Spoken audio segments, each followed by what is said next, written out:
What up guys, Mattitude here. The second challenge tower was just released recently, and if you're watching this video, you probably already know how difficult it can be. If you're playing on Apocalypse difficulty, that is. Lucky for you, by the time you're done watching this video, you're going to know exactly how to beat this tower, because I'm going to go over step by step everything you need to know to get to the top. But before we jump into the guide, I will be making guides like this one every time there's a new challenge tower come out. So if you want to keep up to date on those guides, be sure to subscribe and hit that notification bell. I'm really close to 2,000 subs and it would be awesome to finally hit that milestone. Okay, now on to the video. Okay, so in this guide, I'm going to show you exactly what you should be buying for each level and the enchantments you should be using for each piece of gear. Okay, so obviously everyone has their own preferences on their enchantments and weapons and armor, but I played this through a ton of times, and if you follow my guide to a T, you're going to have the best chance of beating this tower flawlessly on Apocalypse difficulty. I'm not sure if you saw that, but the first thing you should be doing is, right when you get in, spend your first enchantment point on the Snowball enchantment for your starting armor. The Snowball enchantment is good all in itself because it stuns enemies near you every few seconds, but it's really helpful in the very beginning levels of the tower because you really don't have much to work with. Okay, so first level, pretty straightforward, defeat all the mobs. So here comes your first big decision. So once you beat level 1, you want to go with the Golem kit. I know it's tempting to grab the unique weapon, but don't. The unique weapon really doesn't do as much more damage than what you already have right now. And the Golem kit is going to help you out now and in the long run because it just increases your damage output by a ton and acts like a bodyguard. You can also call him Bruce. Floor 2 is also straightforward, so just defeat all the mobs and get to the end. Okay, so for the second reward, you want to choose the Wheat. The llama is going to be another damage sponge to protect you, and his DPS isn't that bad. Floor 3 is a little bit more difficult, but just take your time, stay back, and let your little buddies do their job. I mean, that's what they're getting paid to do, right? Wait, you guys are getting paid? At the end of floor 3 is where you're going to get a better weapon. Go ahead and pick up the Tempest Knife, and it has the enchantments Sharpness and Weakening, which are amazing. And go ahead and spend some enchantment points on both of those. Floor 4 is going to have a little bit more enemies, but stay calm and let your buddies do most of the work. And it should be a lot easier now that you have a little bit better weapon.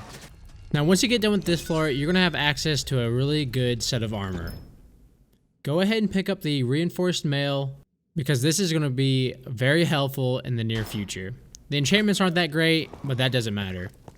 Now be careful with this floor because there is going to be a lot of creepers spawn, and you just want to get the heck out of there once they do. Try to take them on one-on-one, but the good thing about this armor is that it has a chance to negate hits, so you can just eat a creeper blast to the face, and there's a chance you might just survive without any damage. This next reward is very, very important, because you'll practically be using this bow all the way up until the final boss fight. The reason you're going to be using it a bunch is because of the enchantments. You want to have Weakening on it, and Growing seems to be pretty good, but the main thing is Weakening. Now, you're probably surprised that you already have a merchant floor, and that means, yes, the next floor is going to be the first boss battle. Now, for the Power Smith, you want to power up your Reinforced Mail. Now, powering up this mail is going to help a ton because there's really not that good of options of armor in the coming floors. So you're going to be using this armor for a while. So strange enough, this is probably going to be the hardest boss encounter of the entire tower. So the strategy you want to have is let your buddies, aka the damage sponges, take and aggro the redstone golem. Now while your buddies are sacrificing their lives for you, you want to take as many shots at the redstone golem as you can with your bow. Go ahead and just ignore the illusioner for now, because the first and foremost threat in this boss battle is the redstone golem. When he's charging up on the ground, go ahead and sneak some good melee hits in, but don't stay for too long because he hits pretty hard. While your buddies are on cooldown, you're going to have to stall. I recommend just running around the outside of the arena and firing a couple bow shots every now and then. And luckily, the golem gets caught up on some of the illusioner's people, so stall until you get your stuff back. Once you finally defeat the redstone golem, you can go ahead and focus on the illusioner. He's really not too bad, so go ahead and just finish him off and go to the next round. Once you defeat the boss battle, your little guy's going to do a little dance, and you really want to go with the enchantment point on this one. I know it's tempting to get an artifact, but there's a reason why you're not getting an artifact this round. Just trust me. Now, if you've done exactly what I've done, you should have 3 enchantment points. Go ahead and put 1 on the deflect enchantment on your reinforced mail, and put the last 2 on the weakening enchantment on your Tempest Knife. This next floor is super easy. You shouldn't have any trouble with that. Now, the next reward is very important. It's probably one of the best artifacts you can get in this run, and that is the Love Medallion. It's so good because you really don't need to level it up that much. It doesn't matter if it has a low power level because it still does the same job. That is turning the hard mobs that you're fighting against to fight for you. And you can go ahead and use it right off the bat to enchant these vine guys in this level to fight for you, because if not, they can be a real pain in the butt. This floor might be overwhelming at first, but relax, take it easy, sit back, and let your guys do their work. Be careful when you're spamming A towards the door like this, because I accidentally teleported out and I got really frustrated. I thought it canceled the run and I was getting really upset. And I thought that I really lost all of my progress for this tower run. But this is how I figured out that those things actually take you back to the mainland for a break if you need it. And you'll be able to start back the tower wherever you left off. Now, this next reward, it kind of had me thinking a little bit. The Ghost Cloak comes in handy in sticky situations. But the llama, I think, is just a little bit better because he really is like an extra player. So that's why I went with an enchantment point. Which is important because now you want to spend those 3 enchantment points on the final version of the weakening enchantment on your weapon. This next floor is not too bad. Just keep using your artifacts and you should be fine. This next reward is another very important reward. Because this is going to increase your DPS by a ton and you're going to have it for a while. You want to pick up this Backstabber. Not only is this a good weapon, but the enchantments on it are insane. It's going to give you some crazy DPS. Now here is how you want to enchant it. You want to do 1 on the committed, 1 on the rampaging, and 1 on the looting. And you should have some extra enchantment points left, so you want to do 1 more on the rampaging and 1 more on the committed. Once you have those enchantments, man, you're going to love this weapon. I guarantee it. This next floor is fairly straightforward, but you just want to avoid these creepers. They spawn up out of nowhere and they can easily down you if you're out of position, if you're on low health, or if you're just not paying attention. Now you have all those great enchantments, so this next reward you want to get is the enchantment point. Everything else is pretty garbage. Okay, so this next floor is pretty difficult. I died a couple times in my past run-throughs on this tower. Before you try this floor out, you want to increase your weakening enchantment on your bow because it will come in handy. Now, your bow isn't that powerful, but the enchantments on it is why you're using it. This floor is difficult because it has a couple bulls that hit like a truck. The strategy here is to use your weakening enchantment on your bow to decrease their damage by 40%. Even then, it's still pretty difficult, but it still helps you out a lot and it gives you a better shot at surviving. So good luck on this floor. If you manage to survive that floor, then congrats, you're almost halfway there. Now these rewards look very tempting. I know you might think, hey, I'm gonna get that Backstabber weapon, but do not. That weapon might look good on the surface, but the enchantments are terrible. The weapon you already have now is a lot better, and go ahead and use those enchantment points to make it even more better. Now this next floor has a couple of those big guys that are very annoying, but use that bow strategy I taught you and you should be able to make it out alive. Same thing at the end of this floor's reward. You want to go with the enchantment point because what you have right now is already very good and it will only make it better. This next floor is pretty difficult. I died on this floor and actually ended my tower runs in the past, but I found the perfect strategy. So what you want to do, and you should have the Love Medallion still, is to enchant the guards because those are probably the hardest mobs in this room, but once they're fighting for you, it makes life a lot easier. Now the next strategy for this floor is to try to take out the necromancers as soon as possible.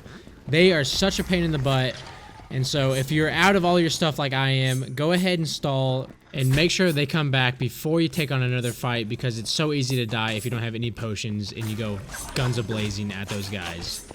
Congrats on beating the floor, but the rewards are absolute dog water, so you're just gonna go with the enchantment point for here.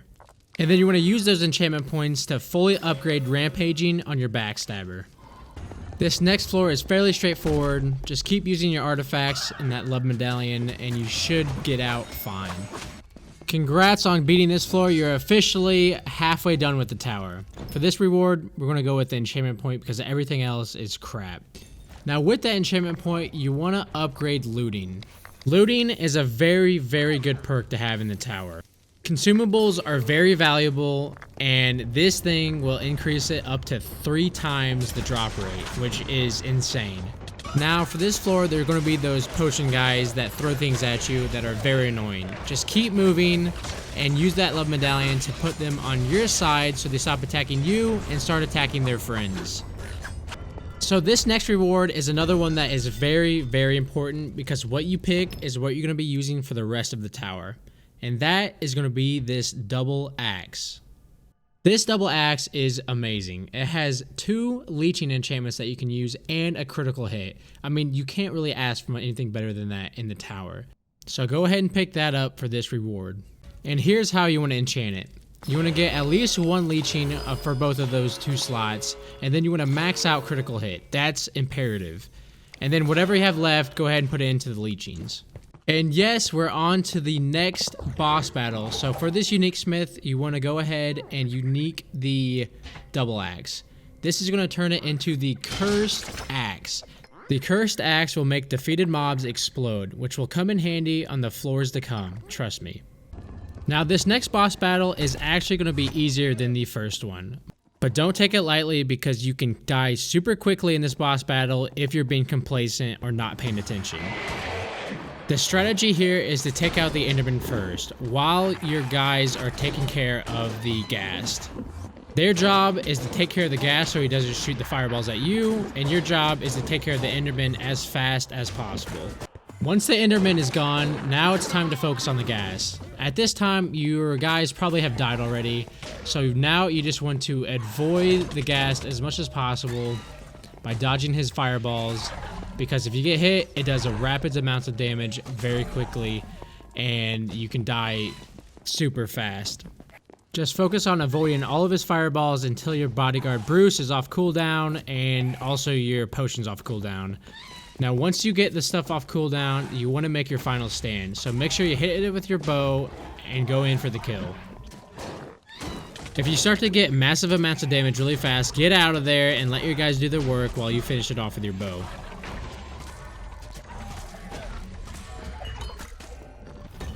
And for defeating the boss, your reward will be getting an upgraded iron golem, which is awesome. Those things are amazing.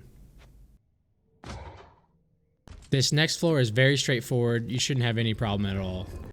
And with the reward for this floor, you're going to want to get the enchantment point and use those enchantment points to upgrade your current gear. Use those 5 enchantment points to upgrade your leeching all the way to 3. Again, this next floor is very straightforward. You shouldn't have really any problems. I say that and then I almost die by this creeper right here, so just keep in mind where these creepers are in these levels and stay away from them as much as possible. This is another very important reward. So the llama really just isn't cutting anymore. It's only level 74. And the Gong of Weakening is very good. So that's why we'll be taking the Gong of Weakening over the llama. This next floor really isn't that bad. There's just going to be waves and waves of mobs spawned in this middle area. Now the Cursed Axe is really nice here because it makes the mobs explode after you defeat them. So really it's just kind of a chain reaction, and just keep doing this, rinse and repeat, and you'll be okay. The next reward you want is going to be the enchantment point because everything else is really not that good.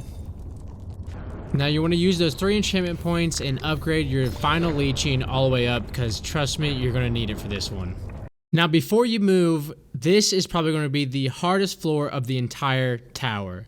So this is going to be crazy. There's going to be mobs everywhere. There's going to be traps on the ground that you want to avoid.